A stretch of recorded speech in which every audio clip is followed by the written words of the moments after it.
thank you all once again for joining. We are so excited to do today's Train the Trainer session on career success. Um, if that's what you came for, you are in the right place this morning or afternoon. And so before we dive into today's resources and panel, which is I'm very excited about, we'll do a brief overview for those who might be new to 10,000 Degrees about our work, just to set the stage. So our mission at 10,000 Degrees is to support students from low-income backgrounds to and through college and into their careers.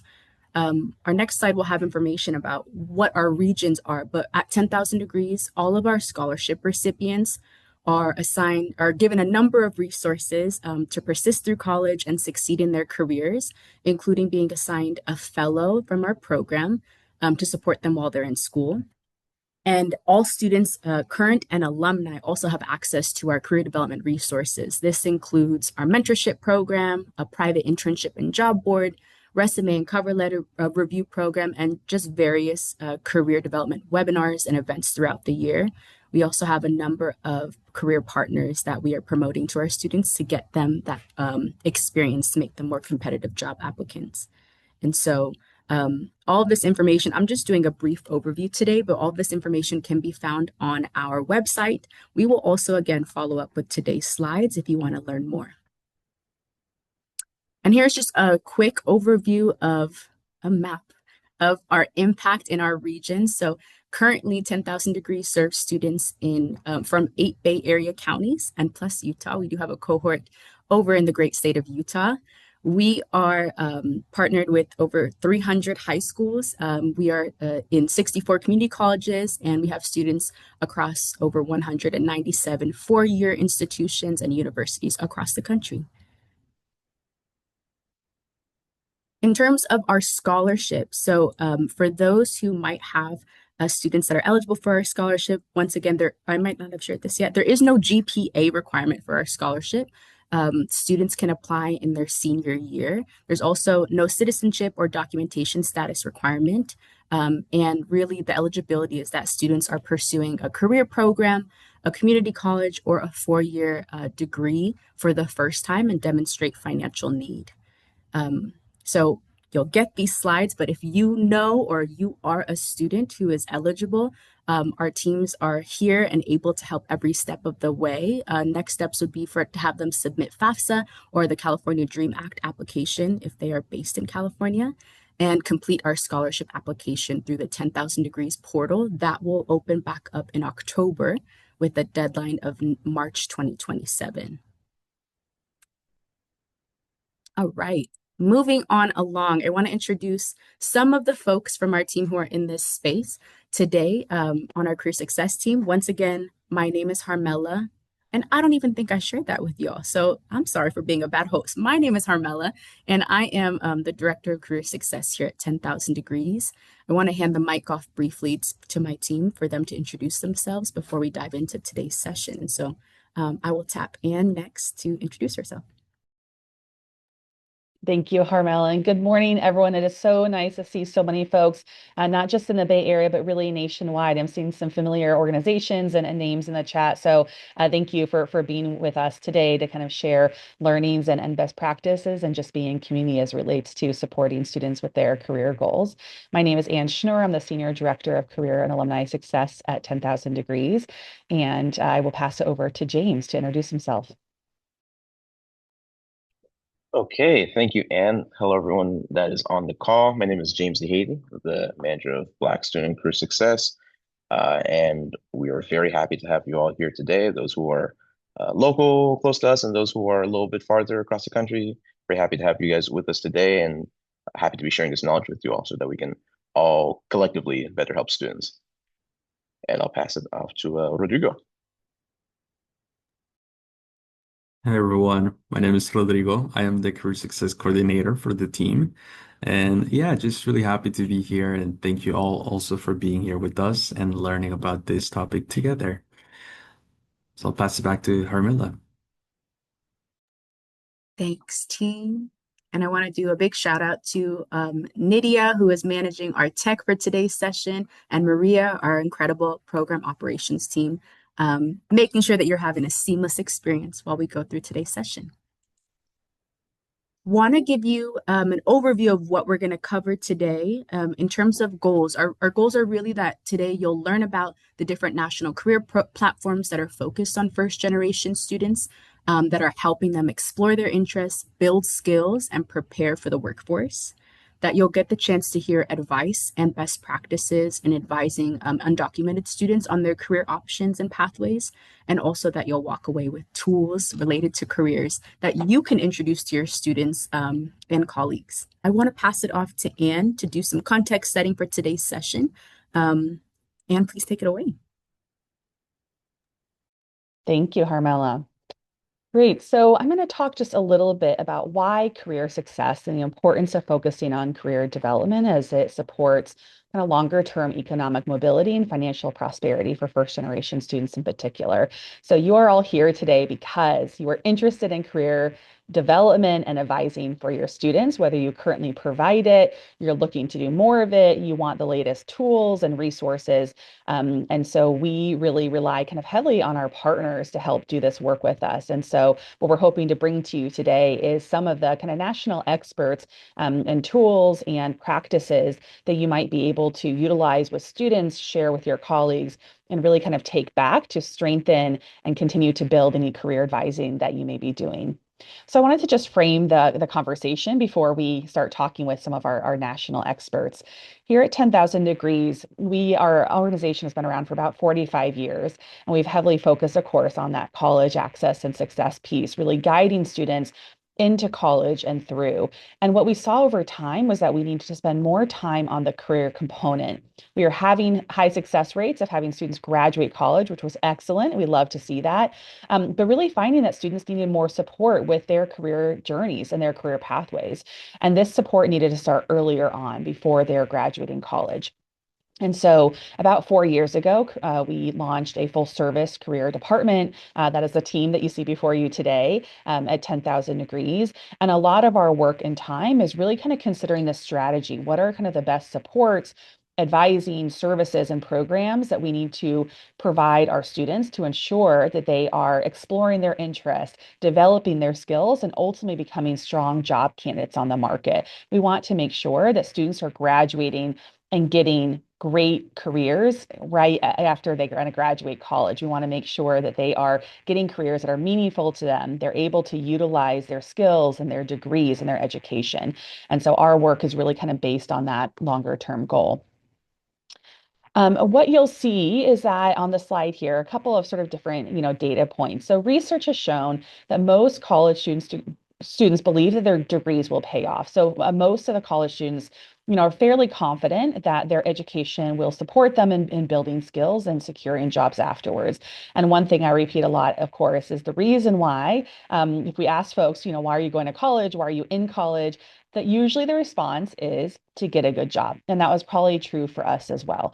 And so that is something that remains true, that kind of tying that educational piece to that ultimate career goal.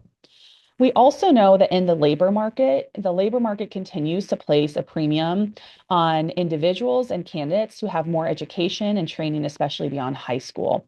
And so that can look like college degrees or other pathways. But really kind of the college degree continues to be one of the main ways that folks are accessing kind of a wider range of jobs and remaining competitive in the job market. And so for us, that really gets down to combining, helping to build those dots. We want to make sure that what our students are studying and how they're studying it, that the dots are connected to what this can mean in terms of a career. And I think for many students is not necessarily, right? We're kind of in college, but not everyone is necessarily understanding how this will translate to a job or what the opportunities may be. And we really hope to kind of bridge that gap for our students and support them in sort of understanding what the opportunities and what the options may be for them. Next slide, please. So when we talk about students wanting to get a good job, we really have to then consider, what does a good job mean?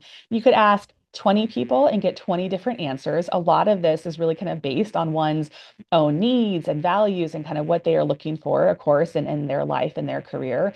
But this is sort of a working definition I've really appreciated and sort of used over time from the Family and Workers Fund in partnership with the Aspen Institute. And it looks really kind of at a few different areas here. So one is looking at economic stability. That means, pay and compensation. It can mean access to broad benefits, equitable scheduling practices, and safe and healthy working conditions. And so we can think about what that translates to, no matter if someone is at a factory or sort of in an office. These are things that we really want all workers to have, regardless of what education levels they maybe have access to, but certainly things that we want our students to be able to have when they're graduating and obtaining work. The other one is economic mobility. And so this is really kind of thinking about being able to advance along a career pathway and sort of understand what that pathway may be. That could be in, pay, it could be in responsibilities, it could be in gaining more education to advance one's skills and then take on new roles. And so being able to understand kind of where I am right now and where might I be in 5 or 10 years, and having opportunities to proceed along that pathway is another thing that we might look for in what we consider a kind of quote, good job. And then the last one I think is really important that we kind of all feel, but maybe isn't really like put on paper quite enough, but really kind of this idea of equity, respect, and voice in the workplace. I think we can all point to many examples, either kind of personally or sort of just in the world where this is not happening necessarily at every workplace. And so this is another thing that we would certainly want for the young people that we are working with, making sure that they are in a workplace that practices, transparent communication, accountability, that there's a sense of belonging and purpose with one's work, no matter what it may be, that there's sort of an advancement of DEI goals and strategies, not just kind of in a performative way, but really kind of considering what are the needs of all the employees here. How do we kind of build an inclusive and welcoming workplace and ensure that everyone, no matter what their background is or how they're coming into kind of this professional space, is feeling supported and that they also belong here. And then another one is kind of being able to participate really kind of as a worker and helping to really shape that workplace culture. And so again, these are some of the kind of standards that we might look at when we think about what does a good job mean. Certainly we could talk about salaries in different places and a list of other things that we may all want when we even search for jobs ourselves. But I think that this is sort of a pretty good framing. And I would say some organizations do start to look at, salary wages in different places, how educational levels might map to different degrees. So you can get nitty gritty from here. But again, when we kind of talk about good jobs, it's kind of overall really making sure that our students, again, are starting really strong after college and that they're able to continue in sort of a professional pathway, again, that has these things that they feel is supporting them kind of with those longer term goals.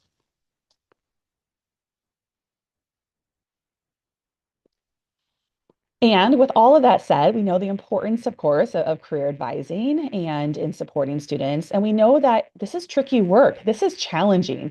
There are many organizations, you'll hear from some on the call, that are really trying to kind of figure out how do we best support students in this? How do we scale programs? So many folks, I'm sure, on this call have limited time, limited resources, limited budgets, probably want to be doing more around careers, but there's a scarcity in time, right? And kind of resources in terms of how we might provide this to students in high school, in a college setting, through a nonprofit setting. And so a lot of our work is really kind of thinking about what the data is showing us. We know that the need is there. And we also know, for example, that a lot of, especially first generation students who are graduating college, some of them are still not getting that strong first job right after college. Yet we know that that strong first job is critical. And then another component is really considering underemployment as well. So really kind of in the national sector, when we hear, maybe kind of labor market news, we really kind of talk a lot of times around unemployment, right? Kind of if you have a job or if we don't. But at 10,000 Degrees, we like to dig a little bit deeper when we're kind of looking at our alumni and asking them, what types of work are you in right now? We're really looking at not just if you have a job, yes or no, but what type of job do you have? Are you using your education? Is it a job that does set you up for future success.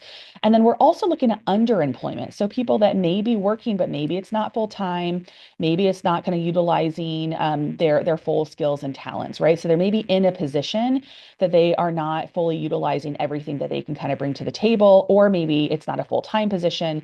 And so there are kind of different ways of looking at that, but that is a big one, a big factor, I would say as well. We know that about 73% of graduates who start out unemployed after college are still unemployed about 10 years out. So really all the data points to that first job after college being absolutely critical and making sure that students are really kind of starting off strong and not hopefully becoming kind of chronically underemployed or unemployed, which we know is still a large portion of folks. And so our work, you know, at 10,000 Degrees and kind of in partnership with many of you all is trying to figure out advising strategies and partnerships and programming to make sure that our students, again, are getting the access to resources and information, workplace learning, you know, internships, all the things that we know will support them in becoming strong job candidates and ultimately kind of getting that type of work that is again meaningful for them, where they feel like they are contributing in a way that best utilizes their very talents and skills. So I wanted to share that as a little bit of framing. You know, before we are going into conversation, you'll hear again from some experts that represent either kind of resources and tools or kind of best practices for undocumented students. We really like to kind of think about, you know, general programming that we might provide that meets the needs of most students. And then subpopulations, such as undocumented students, might need specialized advising and programs and services to meet their kind of unique needs around obtaining employment and generating income. And so we're excited to bring these guests to you today. Very happy again for you all to be here with us, exploring, you know, best practices and opportunities to support the kind of collective, you know, communities that we all work with. So with that said, I will pass it back over to Harmela, who will kick off our first conversation with our first speaker. Great. Thank you so much, Anne. I think that was so appropriate and helpful to set the groundwork for the next section that we're jumping into. So this is, I think, the moment that we've been waiting for. Like Anne said, today we have the privilege of spotlighting 4 different partners during today's session. In our speaker spotlights, we'll get the chance to hear from CareerSpring and CareerVillage, who will both tell us about their career platforms for high school students and for college students. And these are tools that you can put in the hands of your students right away for immediate impact. We will then have a short break for folks, and then we'll transition to conversations with the Dream.us and Path to Papers to give us an opportunity to learn about supporting undocumented students in their career goals and how to connect students, to immigration consultations, and that being a factor in their employment journey. And so before we jump in, we just want to say thank you to our partners for being here today. To the audience, please feel free to utilize the chat during each of the spotlights and drop your questions. We will have a few minutes at the end of each segment to do a Q&A, and so we'd love to ask our speakers about any of the questions that you might have. So I think let's get started. I have, again, the privilege of getting to kick us off with our first spotlight.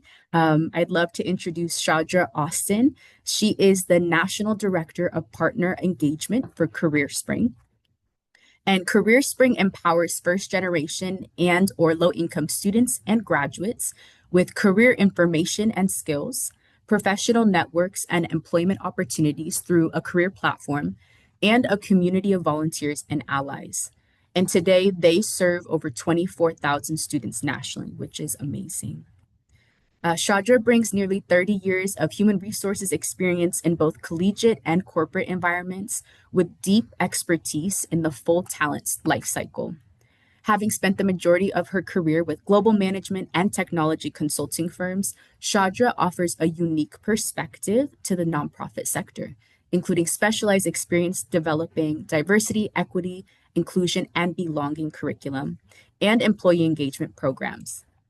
In her role, she develops and executes the partner support strategy for the 450 secondary, post-secondary, colleges and universities, and community organizations that serve first-gen and low-income students and graduates. Shadra and her team also partner with 150 employers to identify high quality employment opportunities across the labor market. Shadra is a proud graduate of the University of Georgia, where she started her career as an admissions officer and lives in Houston, Texas, with her husband and their two daughters. So, Shadra, thank you so much for joining us today. We are so excited that you'll be kicking us off. What an amazing bio and background. And so we're excited to hear. Thank you. Thank you.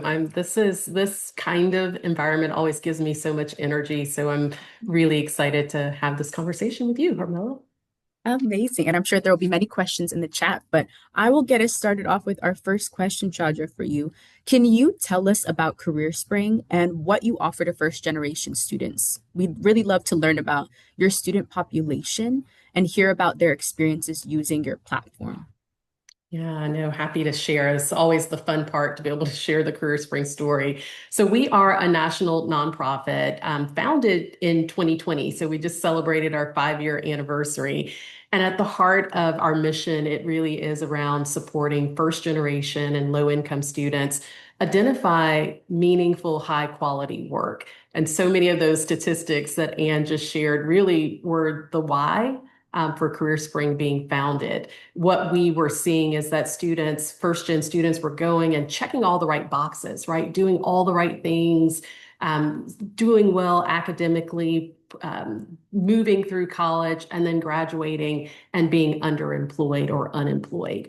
And so CareerSpring really started as a national platform. We are a job platform that gives access to students across 4 pillars.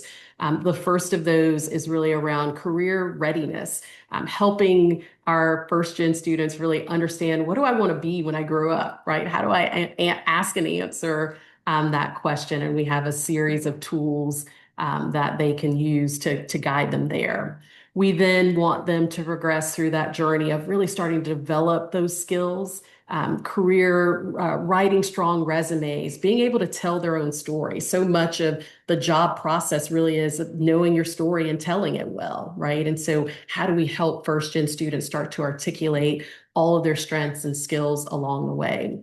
At the heart of what we know this work is about, though, it is building social capital. The challenge that first gen students have is that they simply don't have the resources that can pick up a phone and identify an internship for them early on, or to walk their resume into an HR director's office and say, I need you to hire this person. And so CareerSpring really acts as that social capital vehicle. We've pulled together over 1,100 professionals across the US that are willing to have 30-minute consultations with our students. So they have full access to hear and understand what was their background, what was their path to the profession, what's the advice that they would give to them. And what happens so often and so naturally is that the advisor, the professional on the other end, is drawn into their story and wants to then support them. And so again, building those natural networks for them. And then the final element is the job board. You mentioned the 150 employer partners that we work with. We are working with those partners to identify their internship opportunities, full-time jobs, but also programs that they might offer to introduce a student to the profession or an industry. And so our students have access to all those tools. And we do this work in community with other nonprofits. So 10,000 Degrees has been such an incredible partner, as are many of the organizations on this call. And we offer those services, all those services for free to our other nonprofit partners and certainly to the students that we serve. So it's God's work for sure. That is amazing, Shadra. I mean, your services are so robust, and really, the thing that comes to mind is just wraparound support, really supporting students from every angle in building up those skill sets and connections. The next question that we have for you, Shadra, how do you collaborate with schools, nonprofits, and employers? You started to speak to this in your last answer, but we'd love to hear more. Yeah. So again, what we know is it really is about access to resources. And so we are really keenly focused on partnering with other nonprofits, secondary schools, colleges and universities, first-gen offices in particular, where they're serving the same population of students. And so partnership for us truly is a commitment to share our resources. That's the only thing that we ask, is that our partners share our resources with the students that they're serving for free. And then we actually want to be a good partner to the organizations that we work with. And so we're able to provide reports on use of the platform. So how are their students engaging with the CareerSpring resources? How often are they engaging?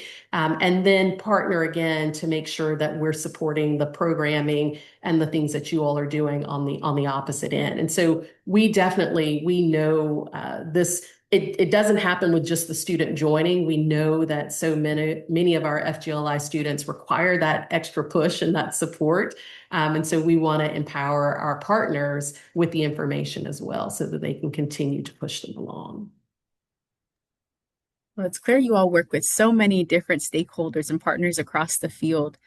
Shadra, what's one thing that a school or a nonprofit can start doing tomorrow to improve career advising? I think, and this has been honestly a lesson that I've learned in probably the last year, and it's come from talking to advisees. I think for so many of us, right, we have the end in mind. We know what we want for them. We want for them to identify a really amazing career opportunity post-graduation. But in talking with so many of our advisees, what they've been articulating more and more of is that seems so far away. I'm at step one, right? I don't know what I want to be. And so what has really resonated for me in the last year is in working with our partners, helping them understand that it is a continuum. And so starting as early as possible with that career readiness component, like helping them understand where are their natural skills, what do they want to do more of, what do they want to do less of, and really, again, starting that conversation there as a way to then inform, well, based on that, what majors, what kinds of jobs exist, and therefore what majors should you be considering? And then that really should help guide and lead towards what colleges or universities might you consider based on that, right? So again, kind of understanding that it's a continuum, but starting at square one. And the other thing for us too is starting as early as possible. What we know is the more students are leveraging not just our resources, but all resources, the more informed they are, the better their opportunities are, right? They're identifying internships sooner, which lead to more skill development, which ultimately lead to full-time jobs. I love that, Shadra. I think going back to one of the first things you said about making that connection explicit for students early on of why am I doing this now? Why is this relevant now? We know that college students are inundated with resources and things that they should be doing. And as practitioners, making it clear to sort of chunk out those steps for students of why that exploration would be best served in their first year and second year and not waiting until perhaps they're already thinking of jobs and what's next after college later on. Absolutely. Yeah. And I saw the question just popped up, can high schoolers use it? And yes, we start working with students as early as their junior year of high school, and in some partners, sophomore year of high school. That's amazing. And what an incredible resource for you too. Chandra, I have one last question for you before we open it up for our audience Q&A. And so folks, this is a great opportunity to start typing out those questions and brainstorming. Can you share a story about a program participant that brings you joy or hope for the future? There really are so many. Like my job is to talk to partners, both corporate and nonprofit. But if I could spend all my day talking to the advisees, I think that is where I would spend it. And that is an important element. Our entire team, we work and have these consultations with our advisees. And so there are many that come to mind. But one I'll share, and actually I had a different one in mind, but this one just came up as well. So I met a young man 3 years ago now as a part of an interview process for an internship program that we started called the Forward Internship.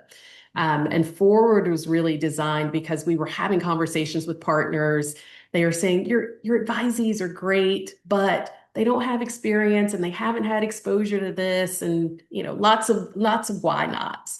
We also were having great conversations with our first year advisees, our first year college students that said, I want an internship, but companies aren't hiring first year students. And so we thought, well, let's just solve that, right? Like, let's create an internship program specifically for first year students. It's 3 weeks, skill focused. They can use it to then build for the next summer.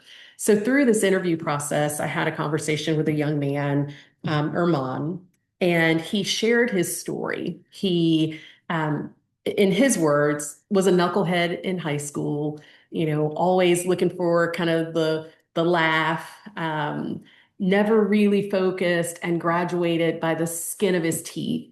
Went on to a community college because it just kind of seemed like something to do. And in the community college, he was exposed to CareerSpring. It was a great partner of ours, was exposed to CareerSpring. And he had a conversation with an advisor because the teacher required it for class. And in that conversation, he said the advisor said to him, I can see a lot in you. And I see behind that the laughter that you're actually a really good kid and a really smart kid.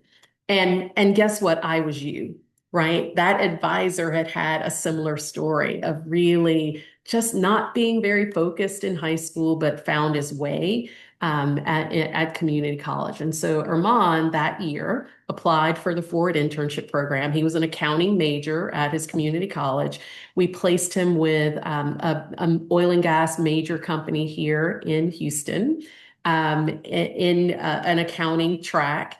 Erman has since transferred to the University of Houston, where he is graduating this year, and will be working for Deloitte Consulting in their accounting, actually their tax department.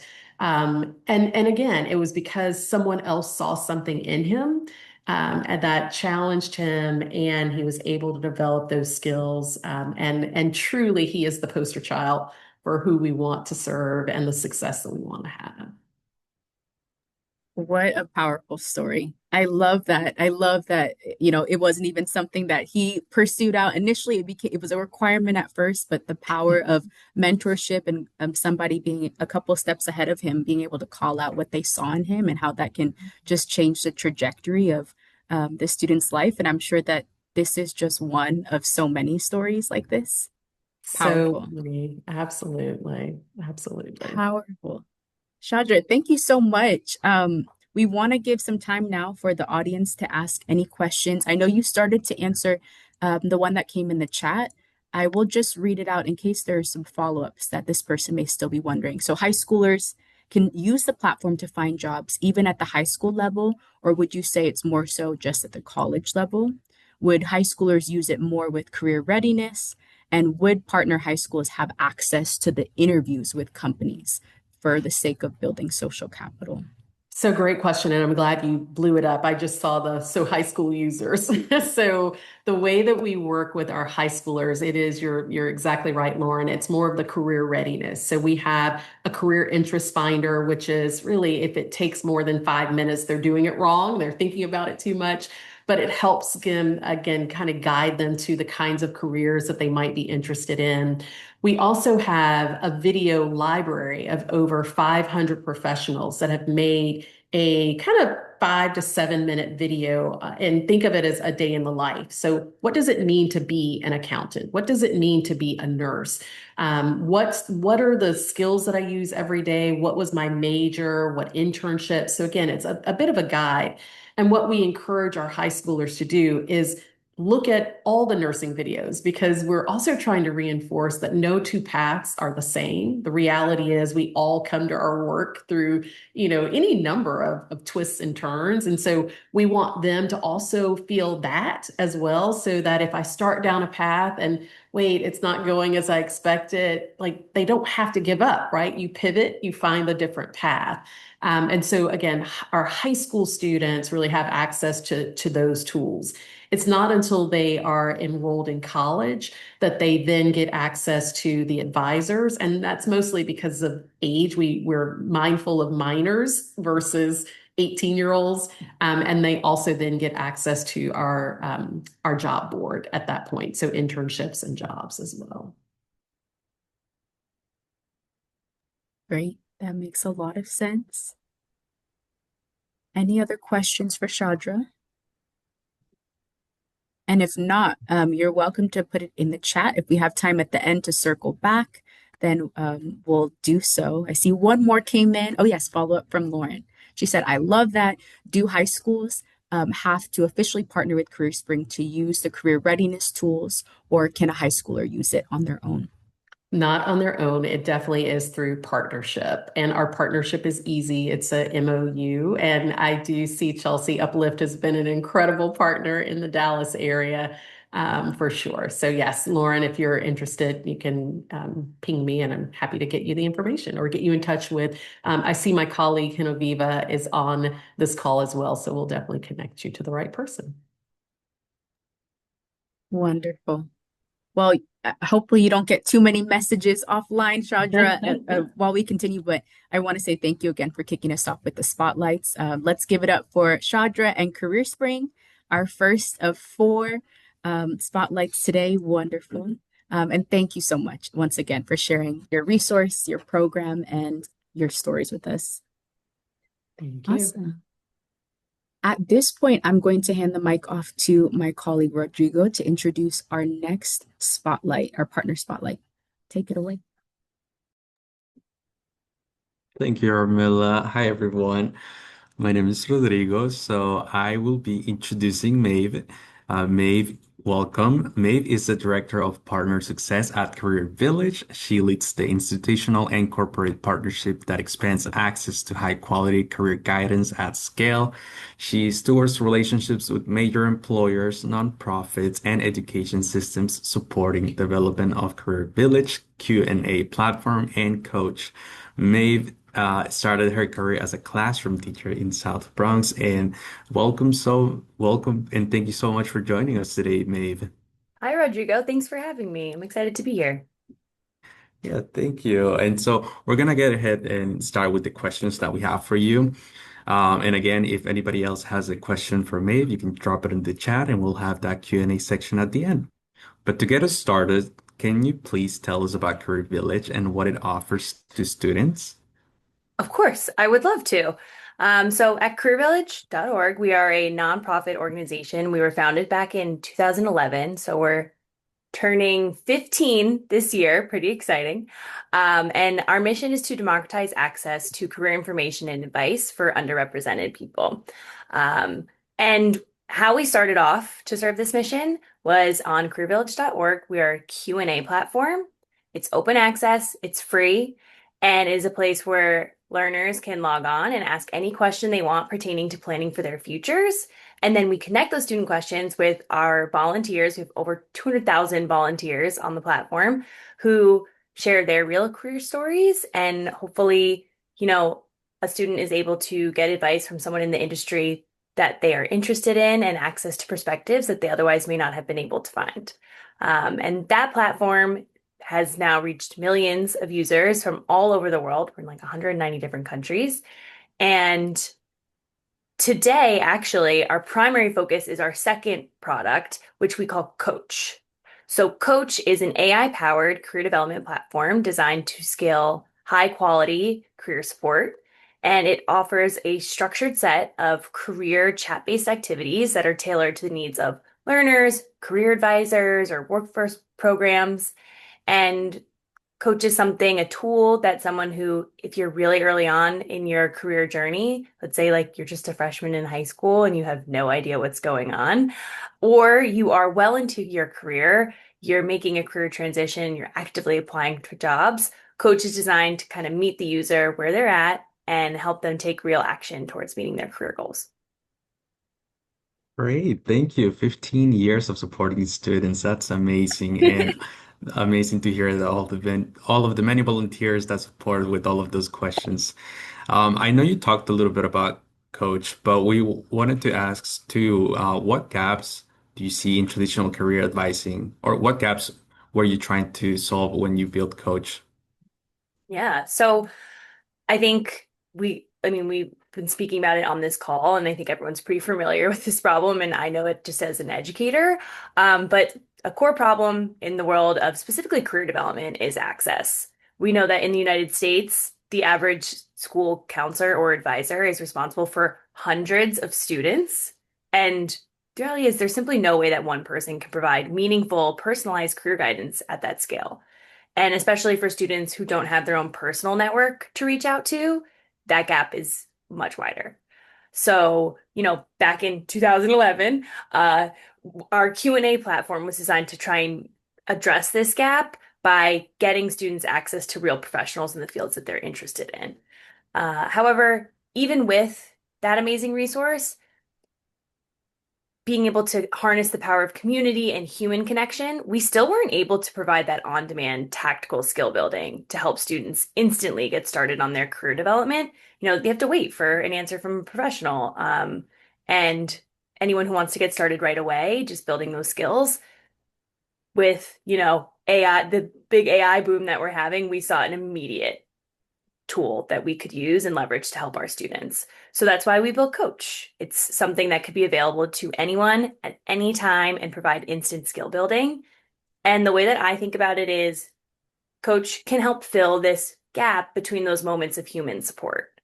Coach could never, ever compete with a great counselor, but it can make a counselor's work possible at scale that at a way that simply couldn't exist otherwise. So what I think is probably so amazing, and just to give students the opportunity to, when they sit down with their human advisor, if they've had the chance to work with Coach first, they can come in further along in their thinking with more clarity and have a more productive time with their counselor because Coach helps them in those in-between moments. Yeah, it's an amazing tool that can help a lot of students and meet them where they are. So this is really helpful. And we wanted to ask you another question too, which is what makes Coach different from general AI chatbot when it comes to career advising? This is a really important question because there's so many AI resources floating around right now, and it's kind of dizzying. And we know that students are already turning to AI for career advice now. So the thing is, most of those tools, though, they weren't built specifically for career navigation. They're generic, they're unvetted, and they're not grounded in real guidance practice. So if a learner has a question and they ask just a general AI chatbot, they can ask it and they'll probably get a pretty good answer. But what happens when you have a learner who has no idea where to even start or what question to even ask? They're going to feel even more lost when they approach these general tools. So that's where the magic of Coach kind of comes into play. Coach has this pre-existing menu of over 50 career readiness activities that are designed to encourage learners to develop the skill on their own and take real action and not just spit information back at the user. Also, because Coach is designed specifically for career navigation and in collaboration with all of our partners that we've developed over our 15 years, its quality is going to be a lot higher. It's trained on better data specifically for career navigation. It's aligned with career readiness standards. And every activity on Coach is backed by learning research and designed in collaboration with career counselors. The thing that blows my mind of what our team is doing, and I'm not a tech person, so sometimes I have a hard time understanding how this works, but this is what's so cool about Coach. Every conversation on Coach is evaluated by a rubric of over 180 rigorously developed quality checks to make sure that the user's experience is aligned with best practices from learning science, national career associations and standards, and human-centered design. So what our team does to make sure that this is a learning experience, not just spitting back information, they want a student to or a user to walk away having actually developed a skill, and then they know what next step to take. That's what I think makes it so different. I love that. And the back end of the work that goes behind that, it's really amazing. It's almost magical to see all of the connections that it makes. And also in the space where there's so much AI, it's really good to see the ones that are specialized for career advising because those are the ones that students are specifically looking for. So I can Right. definitely see this. And it's not perfect though. So like we're all just learning on how to make these tools stronger. And what I think is cool is like how our team is evolving and trying to make this smart and work for our students because this is all new territory for everyone. So Mhm. they're really on the cutting edge of making this a learning experience for our users. Yeah, yeah. And also another question that we have in here is, can you walk us through a real example of how a student might use Coach from exploration to job readiness? Of course. Rodrigo, how disruptive would it be if I shared my screen? You can tell me now. I You won't can I share my think screen. go ahead. Go ahead. Are you sure? Yeah, yeah, for sure. Okay, I'm going for it. All right, so I am logged into a coach account. I just feel like it's better to visualize instead of me describing this. So let's say I'm a student who I'm in high school. My parents didn't go to college. I don't know if I want to go to college. I don't even know if I can afford college. What I'm going to do is I'm going to sign up to Coach. I'm going to let Coach learn a little bit about me and take some like pre-assessment surveys with Coach. And then Coach is going to recommend what next steps or what activities that they think I should be working on. So if I am that student, Coach might recommend that I do a prepare for higher education module. And already baked in here, you can see a bunch of different activities that are going to really help map out a plan for that user or that learner. We have find your college match, choose your college major, fill out your FAFSA form. Let's decide if this even makes sense from the get-go. And when you go in, Coach has a preset. It knows exactly where it wants to get you from A to B and starts off with a prompt that's going to, in bite-sized pieces, get you towards that. Not do it for you, but try and get the learner to actually take the steps themselves. Um, and so Coach can help you there with actually deciding if you want to go to college. Then there are modules around applying to college with all the different activities. And from there, that user could, I have a different module open. Whether they decide to go to college or not, they can explore different career paths. They can prepare for a job application, which has a ton of different, guiding activities that you might not even think, oh, I didn't realize I have to customize my cover letter for this job application. I didn't realize that there were errors I need to avoid. It's all there mapped out for you. And Coach will take you there all the way towards, role playing a day in the life of a different career, or actually developing your professional skills when you have that job. So it kind of takes you the whole spectrum there. Yeah, and to be quite honest, I've used this platform before and it's very self-explanatory, so very easy and to follow. So as we're getting close to the end of this, I want to encourage everyone, if they have any questions, to drop them in the chat. Maeve, I have one more question for you. How do you collaborate with schools, nonprofits, and employers? Great question. So just so everyone knows, if you want to use Coach right now, Coach is totally free to the individual. Anyone can make an account and anyone can use Coach. And we also do partner with institutions to help them scale their career services. So with Coach, we might partner with a higher ed institution or a high school to help their administrators get access to a robust set of reporting tools. An admin can upload licenses to upload their learners onto the platform. They can manage those licenses. They can upload advisors who then can create classrooms and create assignments for their learners. And then what I think is really cool is that they can then track their learner usage and get insights that can help inform their instruction or their practice or the services that they're going to provide to their learners or their beneficiaries. Coach will come up with a dashboard that surfaces real-time insights into the student career readiness. What are the questions that they're asking Coach? What are the activities that are most popular? You can even go into individual chat transcripts. So say an advisor has a meeting with one of their students, they can go to their Coach platform. They can see what are the activities they've already done? What are the questions that they're asking? Where are their skill gaps? What is Coach's recommended next steps? Now I can talk about it with that student. So having that administrative access is pretty cool. We also partner with a ton of like we do a widget. We have career centers who have a little pop-up chat widget with the baked in coach activities to kind of provide like more of like a lower touch, easier access way to get instant career support. We also do like API integrations for tech platforms. Um, and yeah, we kind of run the whole we partner in a lot of different ways, but it's really just to help scale career services in whatever way your organization provides it. Thank you so much, Maybe. That's amazing. That's super helpful to know too. Um, I see that we don't have any more questions right now, but we do have a few more minutes. Maeve, thank you so much for presenting and sharing about her village and the coach platform. Is there anything else that you will want to share that we didn't cover today? Um, no, just thanks for having me. And again, Coach is free. Just go. Anyone should, anyone can use it. Just go. Like, you gotta try it out. It can help anyone. And if anyone has more questions, I'll also put my email in the chat if anyone just wants to email me after. I help run our whole partnerships program. So I'm always happy to help out more. Thank you so much, Maeve. That was amazing. And yeah, if anybody else has a questions, please drop it in the chat or reach out to Maeve.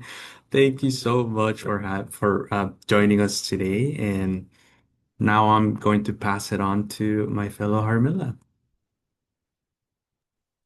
Wow, I am so excited to have been able to hear about both of those last programs, and hopefully, you all are walking away with just a lot of tools and resources, free resources and tools that you'll be able to take back to wherever you're representing from and really share with your students. Alrighty, folks. I think we're ready to come back on.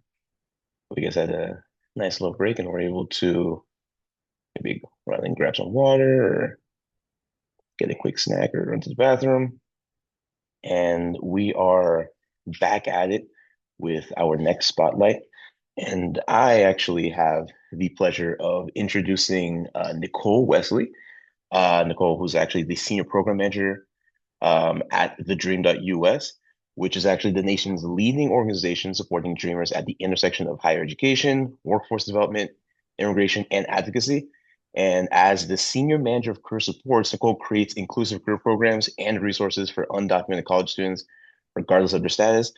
She's really passionate about assisting undocumented students with their career advising needs, and also works with nearly 80 partner colleges nationwide to create and scale inclusive career resources and programs.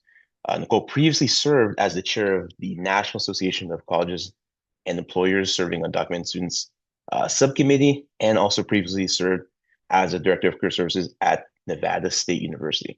So she's obviously someone who is very invested in the success of our undocumented student community that is across the nation.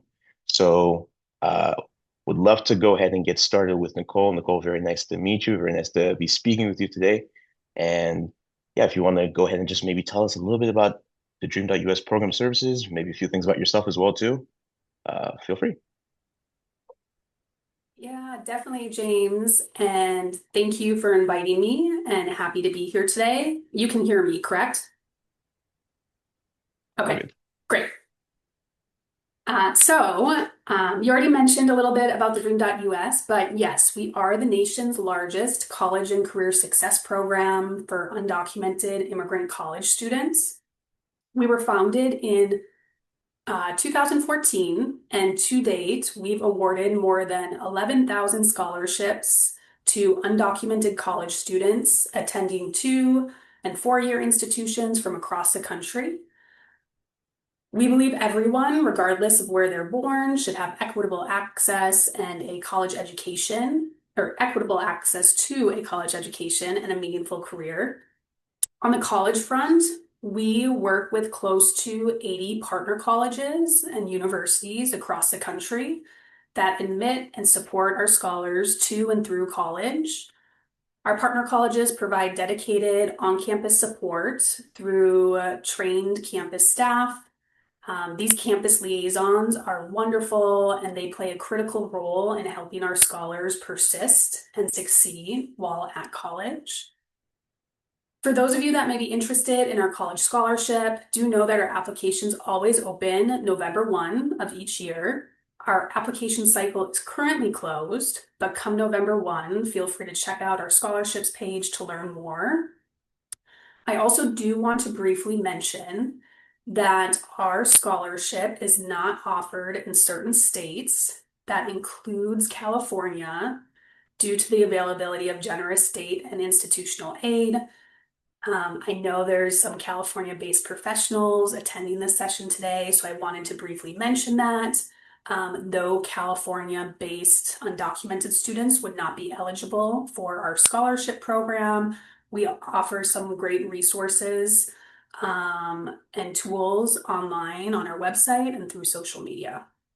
In addition to our scholarships, we provide wraparound supports, including immigration resources, career programming, wellness support, and national advocacy.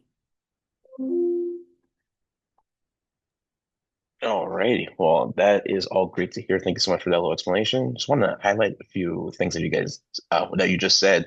The 11,000 scholarships that you guys have served, and also the close to 80 partner colleges that you're working with. Those are two great numbers to hear for. So congrats to you all for the goals that you're achieving in the space. Yeah, thank you.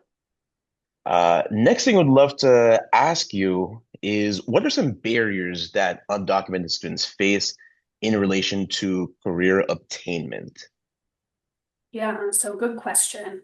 Unfortunately, undocumented students face several barriers when it comes to career access and obtainment.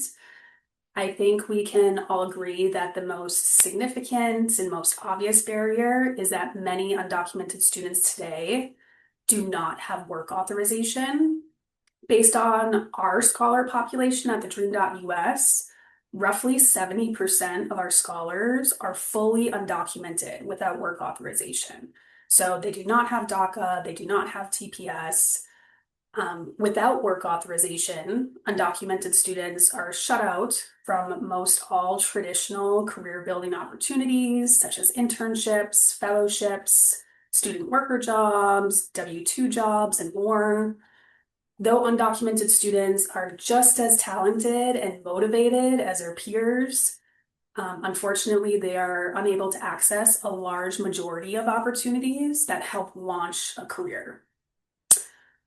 Another major barrier shows up with academic programs at the college level, and sometimes I even hear about them at the high school level as well. Some programs and some majors require internships to graduate, or clinical hours, especially in fields like education or healthcare.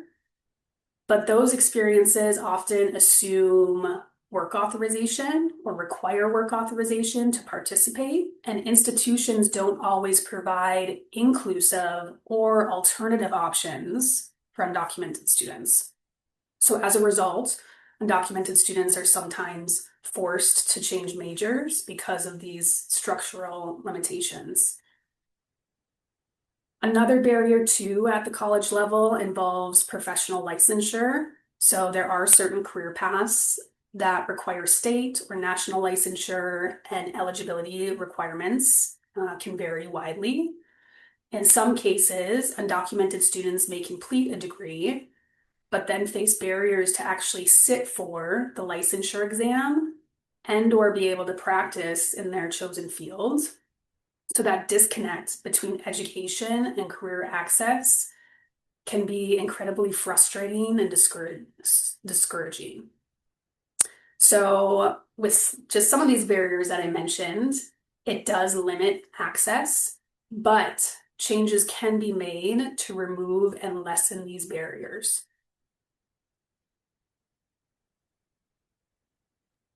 All righty. Well, thank you for that. Thank you for that really detailed explanation. I think uh, this community definitely has a lot of different barriers that are in their way, but places where they're being supported, like the Dream.us are definitely making strides in all the differing levels of support that they're providing to them. So thank you for that. Next thing I'd love to ask you is, what are inclusive career pathways?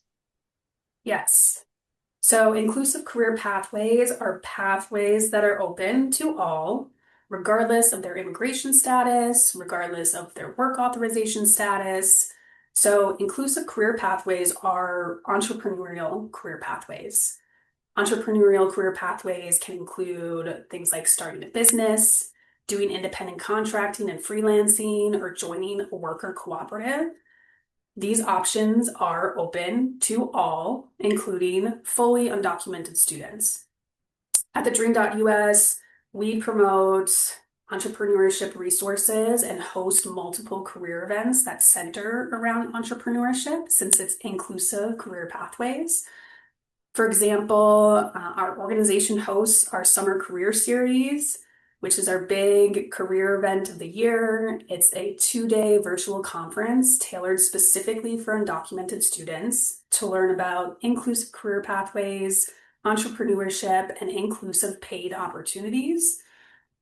With our Summer Career Series, we always bring in guest speakers who are undocumented entrepreneurs to share their career journey and provide career advice that is relevant and tailored to undocumented students.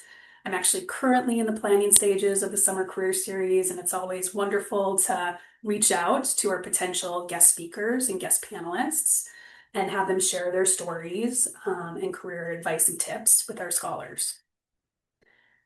Beyond entrepreneurship as an inclusive career pathway, there are also inclusive internships and fellowships that do not require work authorization and are oftentimes structured as project-based experiential learning opportunities. And oftentimes, the payment is dispersed as a stipend or some sort of monetary award that is not hourly based. At the Dream.us, we've also created an opportunities directory that lists mostly paid internships, fellowships, other leadership programs that are hosted by external organizations that we know are inclusive to undocumented students. I also work closely with colleges and organizations to design inclusive internship and fellowship programs that don't rely on traditional employment structures. So if any of our attendees are wanting to learn more about creating inclusive internship and fellowship programs at their organization, please don't hesitate to reach out. Okay, great. Well, it's definitely encouraging to hear that there's options out there for the undocumented student community in regards to what they can do career-wise after they complete their studies. Next thing I'd love to ask as well is for those of us who are on the call, advisors, educators, those who are working closely with this community, how can advisors and educators best support and advocate for undocumented students and support them on their career pathways? Yeah, that's another great question because I think advisors can play such a critical role in advocating and opening doors for undocumented students. The first thing that I think of that is of most importance is building your own awareness and knowledge of career pathways and supports for undocumented students, and be proactive in creating career resources and programs for undocumented students. Don't wait for a student to self-disclose their status to you for you to fumble and not offer any real support to the student. That actually happened to me about 10 years ago now when I was a new director of career services at a university outside of Las Vegas. And a student self-disclosed to me during a one-to-one that they had an ITIN.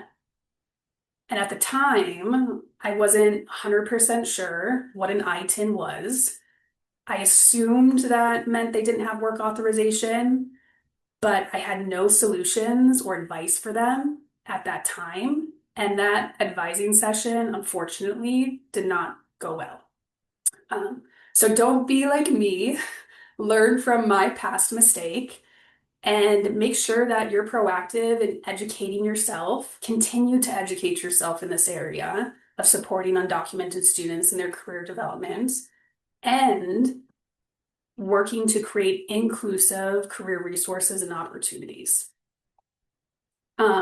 Another key piece is also creating supportive, safe environments. We know that undocumented students are often navigating fear and uncertainty, not just with their careers, but, can I go to college? How can I find paid opportunities? Trust really matters. So be mindful of protecting their status and privacy if they self-disclose to you, and know what organizational or community resources you can connect them to. As I mentioned earlier, representation also matters. So make sure when you are creating tailored career events to bring in speakers who are undocumented and immigrant entrepreneurs. So undocumented students that attend can see what's possible. And the last thing I'll briefly mention is creating some sort of committee that supports undocumented students. This can be at your school or within your community or within the state, to create a network of advocates and work together to help reduce barriers and create career supports for undocumented students. Great. And the last question we have is, what are some resources or tools that you'd offer to students or educators to stay updated on career trends and opportunities for undocumented students? So maybe this could be in regards to specific places to look that you know of, or maybe something that Yeah. just comes to mind for you. Yeah, so first I'd recommend starting with organizations that are specifically focused on supporting undocumented students and career access. So some of you may have heard of these organizations, but some organizations include, first of all, the Dream.us. We have some wonderful resources on our website, including our Career Connections webpage that shares information on entrepreneurship, ITINs, EINs, and tax matters. I know that topic isn't fun, but yes, those are the things we have resources on. Inclusive internships and fellowships, which includes that opportunities directory I briefly mentioned, and more. There's also Immigrants Rising. They offer wonderful career guides, entrepreneurship resources, and programs for undocumented immigrants. They also have a wonderful scholarships and fellowships directory, and their self-paced immigrant biz hub, which helps educate individuals on how to become entrepreneurs. There's also an organization called President's Alliance on Higher Education and Immigration. They have resources on creating inclusive internships and fellowships, as well as how to holistically support undocumented students. They also have a wonderful higher ed portal that offers state-by-state policies on in-state tuition, professional licensure, and more as it relates to undocumented students. So those are just three of the big ones. There's also other wonderful organizations from like Pre-Health Dreamers, Undocumented Professional Network, and more. So I encourage you to visit those websites, follow them on social media, and sign up for their newsletters. There's so much valuable information that you can learn from just by doing some of those simple things. The other thing too is looking at organizations that focus on entrepreneurship education, as they are great resources as well. As I mentioned, entrepreneurship is an inclusive pathway for all. So some of those resources that I like to mention is Santa Clara University. They offer a free self-paced online business and entrepreneurship courses through MOBI, which stands for My Own Business Institute. They also highlight a lot of students that go through their MOBI curriculum, and a lot of them are from immigrants and underserved backgrounds. You can also think about your local community. Chambers of commerce, for example, can be a great way for undocumented students to meet and network with current small business owners in their community. As a quick example, some of our scholars and partner colleges have worked with their local Hispanic Chamber of Commerce to learn about entrepreneurship and how to start their own business, as well as creating tailored career programs for undocumented college students in their community. You can also think about checking out your local community startup centers or small business development centers, or even your local universities and colleges on campus entrepreneurship centers. They can also be a great resource as well. So these are just some of the resources and tools that come top of mind at this moment. Great. Okay. Thank you so much, Nicole. Really appreciate that. Really appreciate all your insight. Folks, if we could get a little love in the chat for Nicole, some emojis to react. Thank you for all that. We really appreciate it.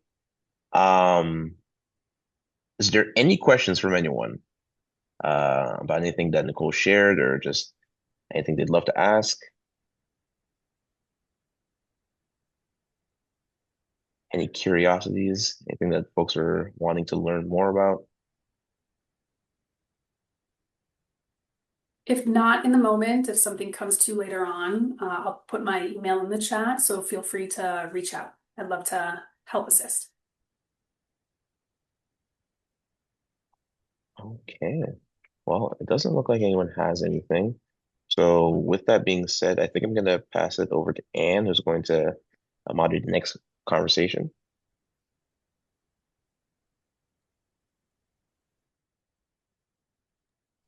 Great. Thank you, James and Nicole. So nice to see you here. The Dream.us have been great partners and truly kind of content experts for us in ensuring that our career services are really keeping our undocumented students in mind. So thank you, James and Nicole.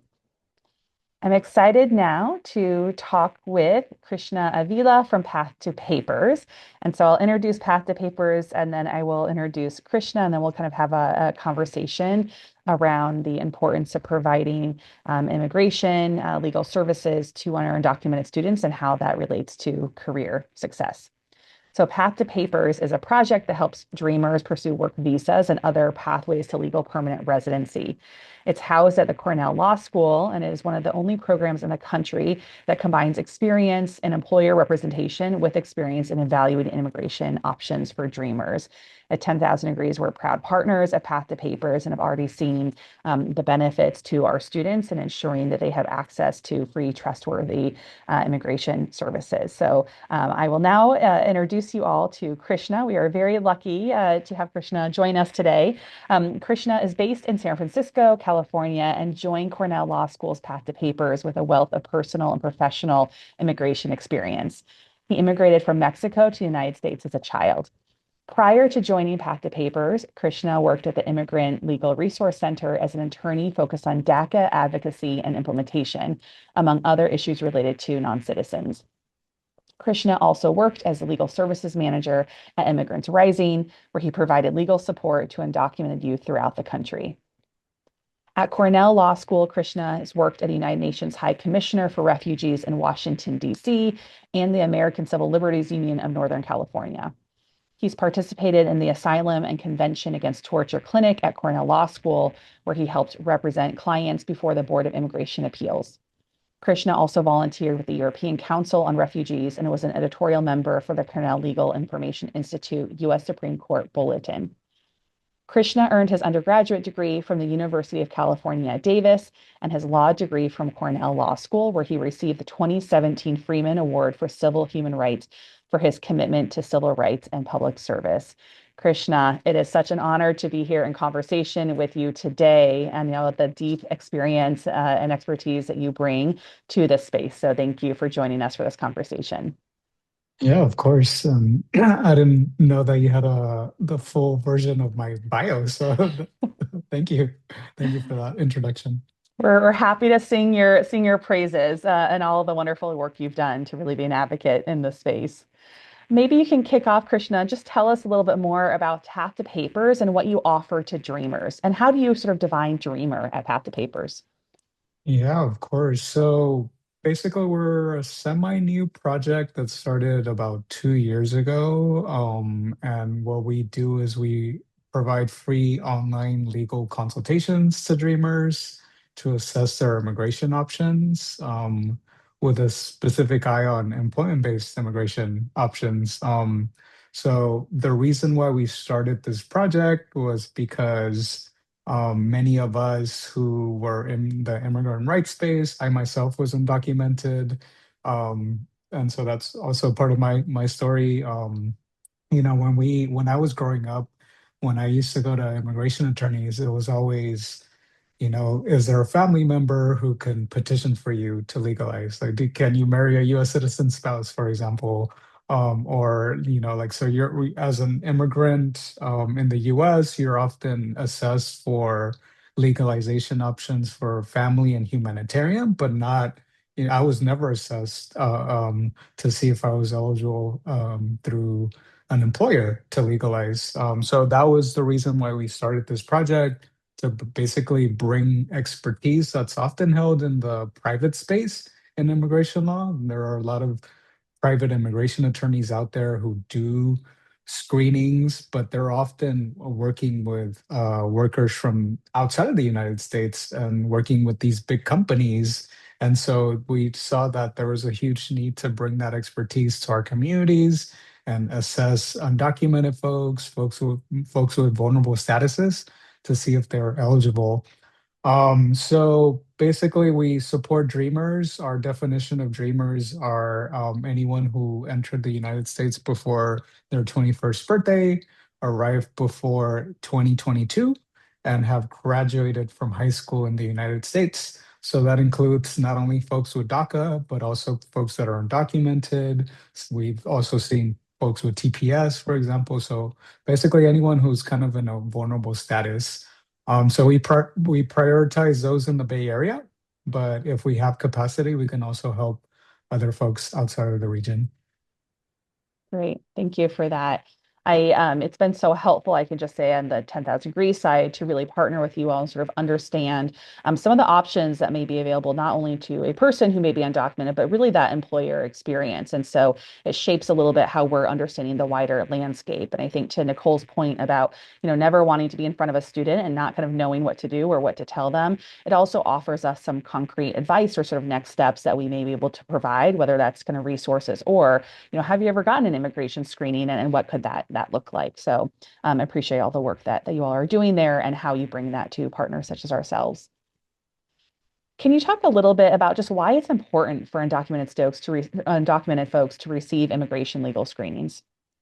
Yeah, so like I mentioned, so first of all, our services are for folks with or without DACA. So we often are screening undocumented folks. And I think that's important to know that these options aren't just limited to folks with status or folks with protections like DACA. In fact, we've been able to support some undocumented folks in legalizing through these pathways. So as an undocumented person, like I think you should just think about all the different options that could be available to you. I know that a lot of them are students right now too. So I'll talk a little bit about later on through one of the other questions about why it's important as a student to keep these options in mind as you're also making your career choices. But yeah, it's important to do immigration screenings and do them often.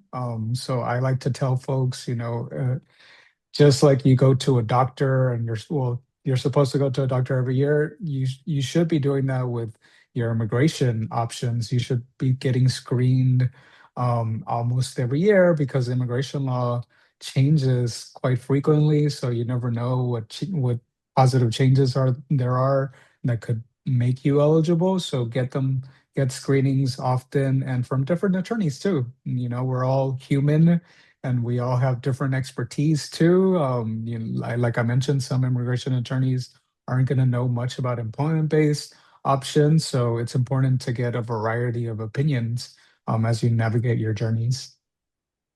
Thank you for that. Given the current political climate, I was hoping you could talk a little bit about how do you navigate folks' fears of receiving these types of screenings, given what's happening politically right now, and sort of the understood fear for folks to maybe kind of identify themselves as undocumented or reach out for these types of resources. Yeah, of course. For I think for our team, the good thing is that our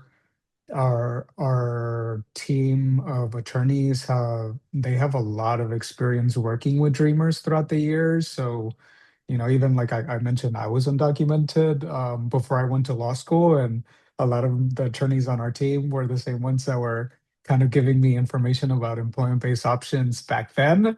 So they have a whole range of expertise just working specifically with just undocumented folks with DACA, and that's really important because even it's actually pretty common that I hear that for those few that have gone to do screenings with immigration attorneys about their employment-based options, it's pretty common that they come to us and they tell us that they told them that they're not eligible just because they're undocumented.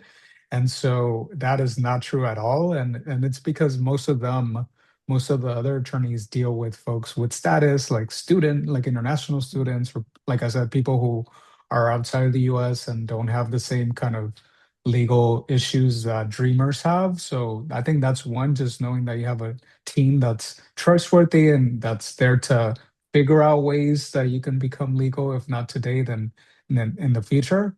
And then two, just remembering that these consultations are confidential. When you enter our conversations, you're entering into a space of attorney-client privilege. So we won't share any information about you or your background with anyone else without your permission. And so I think that's important to keep in mind too, that our services are protected in that way. I mean, it sounds like really just that kind of trust, right? And sort of knowing that you're going to someone who really understands what you may be going through, that the entire team kind of understands that is hugely critical. And I think that's why we certainly feel, confident, of course, referring to you all, just knowing the expertise that you all have kind of in this space. And I appreciate you kind of sharing.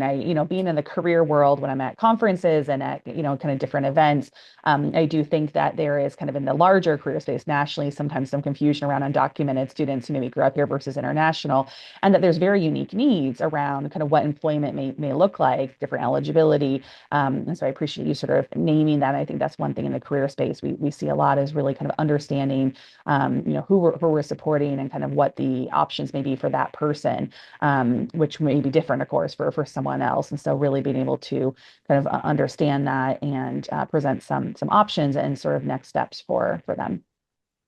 Yeah, absolutely. How can advisors and advocates, folks who are on the call today who are working with high school students and college students, whether they're at a school or college or kind of nonprofit, how can kind of our community on the call today encourage eligible individuals to sign up for an immigration screening with Path to Papers? Like, what might that conversation look like, knowing that it could be a sensitive topic, it's one that you want to be thoughtful with and share with a lot of care? What have you seen really work in terms of approaching that type of subject and really encouraging, a young person that someone on the call may work with to sign up to do an immigration screening with you all? Yeah, I think especially when you're dealing with students, I think as you're having conversations about majors and careers, I think just keeping in the back of your mind that factor that you all and the students should also be thinking about are immigration options. Like not only for the person's well-being in terms of what their career choice is, but also like their legalization. Because I do think that, I mean, luckily, like there isn't really a specific, there's so many employment-based options, and today we won't have, the time to go over all of them, but there's like a whole alphabet soup of different visa types, and some of them depend on like what field that you go to, what education you have, but some of them don't. I think some of them, where we work with restaurant workers, for example, or just any type of job. But that being said, I do think that there are some visas that you are looking at what kind of field are they in, Is there a shortage of workers in that field? And so making sure that they're talking to, you all don't have to study what those fields are. That's our job to like advise. But as you're talking to these students, getting them into the door with us to do those screenings should be something like an extra tool that you have when you're talking to immigrants who are thinking about their future. So I think, yeah, I think just making sure that that factor is really vocalized to students that as you're thinking about your career choices, your majors, you're also thinking about talking to an attorney to see if there are different areas that can make it easier for you to legalize in the future. Yeah, thank you. I appreciate that. It's kind of really using that strategy in terms of career decisions and pathways, and that may, of course, be one important factor for this community. I think back to certainly, kind of some of the earlier years, and we're in California. We have a California Dream Act, which sort of mirrors the FAFSA on the state level. And when we kind of think about inclusive financial aid package processes and kind of practices, we often talk about, never naming FAFSA without also talking about the Dream Act. So really kind of thinking about all students in the room, making sure that we're being inclusive, regardless of immigration status.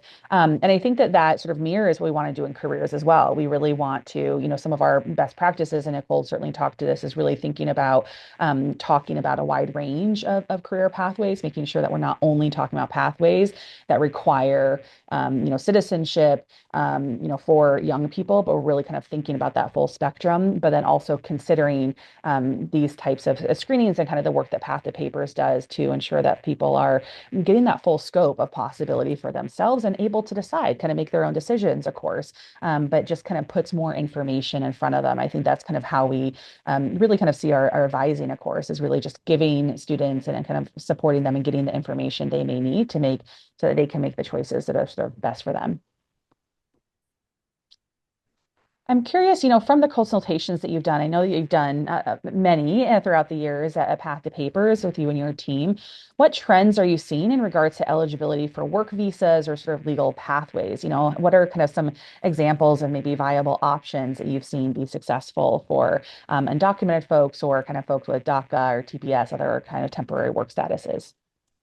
Yeah, for sure. So I mentioned that our project started in 2024. And so since then, we've done more than 1,400 consultations, and we found that about 81% of folks we screen could be eligible for one or more of these options. And so, what are these options? So, I mentioned I'm not going to go into the detail as to like all the different pathways, but generally speaking, there are green cards, which are lawful permanent residency, and there are temporary visas.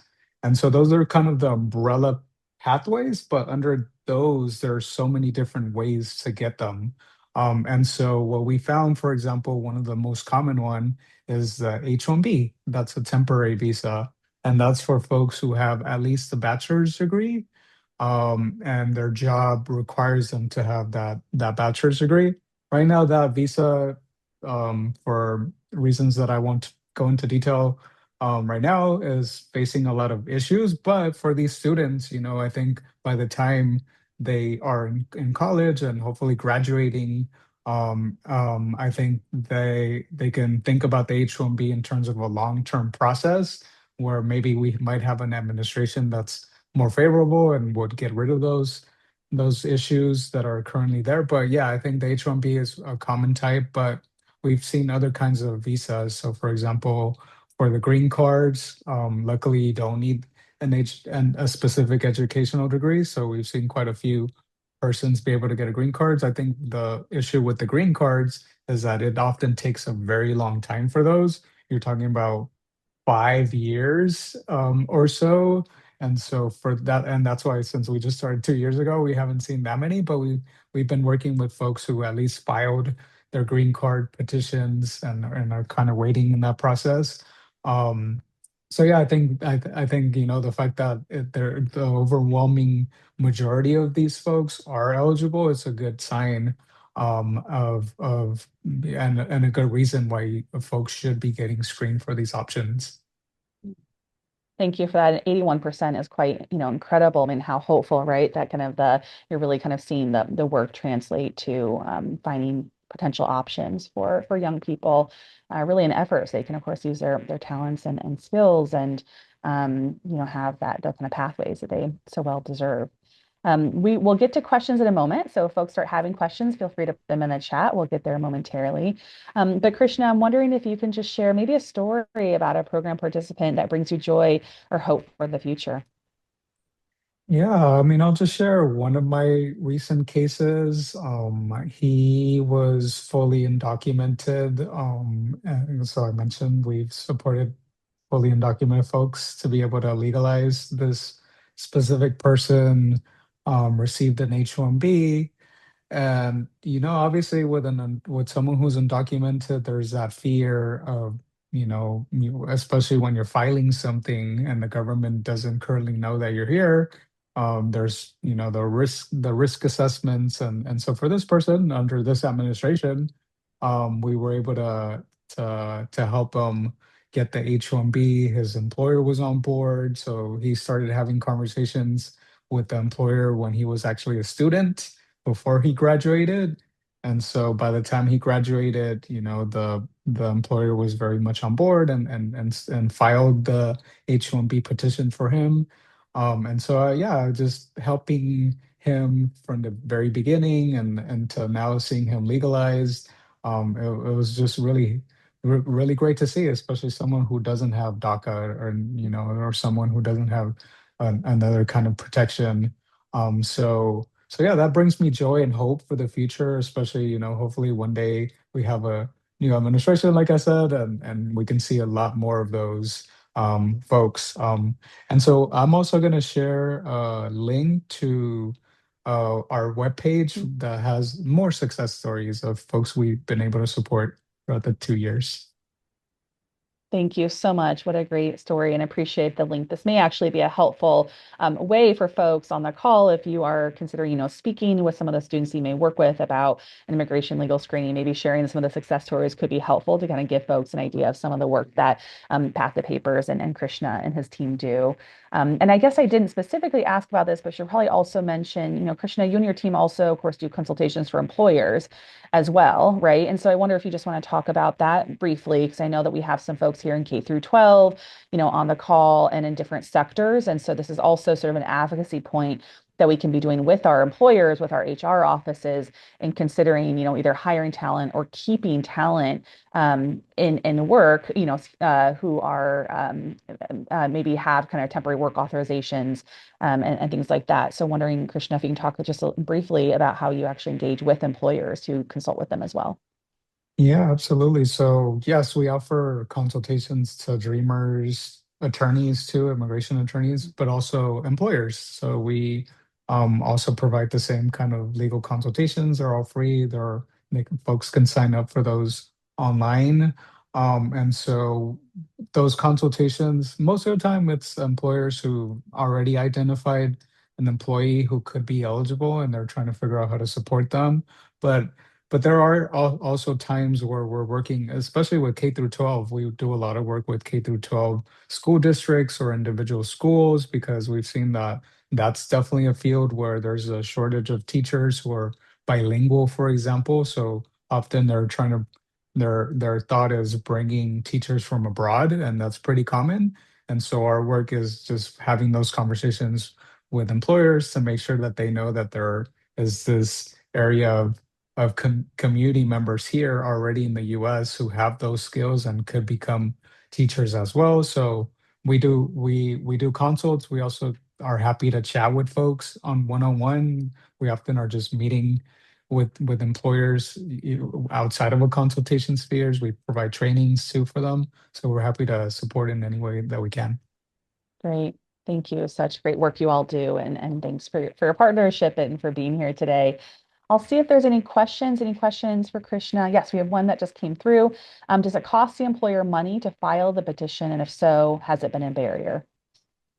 That's a good question. So, first of all, not all of the employment-based options require an employer. So I should say that. But those that do require an employer, there are some costs that have to be um, paid for by the employer and some that could be paid for by the employee. So it really depends. So for example, the H-1B, like mentioned that one. For that one, the employer does have to pay the filing fee, the attorney costs. So for the filing fee, it's not so much. It's not too much of a financial burden. It's you're often looking at around $2,000 or so for the filing fee. It's the representation, the attorney costs that usually cost a lot of money. And so the good thing about us is one, our consultations are free once again, so even consultations with private attorneys usually cost around 300 or more. And then two, if you especially if you're in the Bay Area and we find that an employee is eligible, we have a network of law firms that can potentially represent the employee and the employer for free. So if that's the case, then you're really looking at around just a few $1,000s for the petition for the H-1B. Again, it depends on the visa type, but usually it is that the attorney representation is what costs the more, and that's what we're trying to alleviate. Great. Thank you for that. And thank you for that question. Other questions? We maybe have time for kind of one more before we transition to our closing.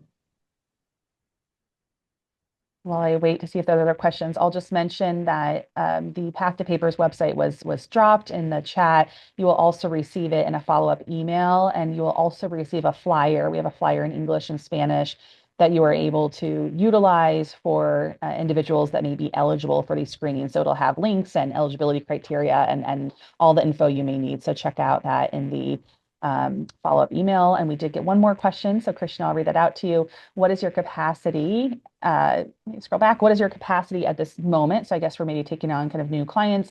And then someone also asked, what's the earliest age that you work with? Yeah, so right now it really depends on, like, it fluctuates whether we have capacity or not, and if we are at capacity, we just place people on a wait list. So again, we prioritize those in the Bay Area. And so if we're not getting that many consults from the Bay Area, then we move to people from the waiting list. So right now we do have capacity, so we're able to help those outside of the region. As far as the age, so again, we work with anyone who entered before their 21st birthday and arrived before 2022, so long as they graduated from high school in the US. So really any age before that. Thank you. Well, thank you so much, Krishna, for all that you do and your team over at Path to Papers. You've been huge just partners to us and really understanding the need to provide these and the importance of this and how this really integrates with our career success strategy for undocumented students as well as graduates. So thank you for your partnership, for all the work that you do, and for being here today. We appreciate your time. Of course. Thank you all. Great. And I will hand it back over to Harmela to wrap things up for the day. Amazing. That was incredible. Before we go ahead and wrap up and start to close out with the various resources we have available, I would just love to just one more time honor our spotlight partners who shared their time and resources and expertise with us today. Feel free to put some emojis in the chat. You're welcome to shout a woohoo or thank you in the chat as well. But to our partners, once again, thank you for sharing your time today. I know that even as our staff at 10,000 Degrees, it was incredible to hear about the resources and work that's being done across the country, really. All right, and so in the next few minutes, we just want to wrap up once again, and we'll drop the link in the chat. But for those who have marked their attendance, we will be sending out links to all the resources that we talked about today, all the platforms and partners. But on the next slide, you'll see just an overview of some 10,000 Degrees career success resources. These are available on our website, open to anybody. Everything from career exploration resources, pathway specific resources. We have a new healthcare pathways initiative, resources regarding mixed status students or undocumented students. Feel free to check that out. And that link should be, thank you, Nydia, on it, is in the chat now for you. On the next slide, you'll see an overview of really what you'll be getting in our recap email for those that have marked their attendance.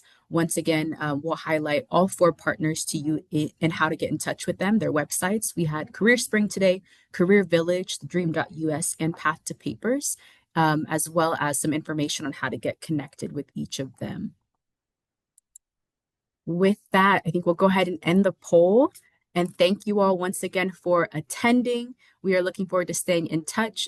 Should you have any questions, feel free to reach out to any one of the 10,000 Degrees folks on the Career Success team. And we're looking forward to seeing you again soon at a future Train the Trainer.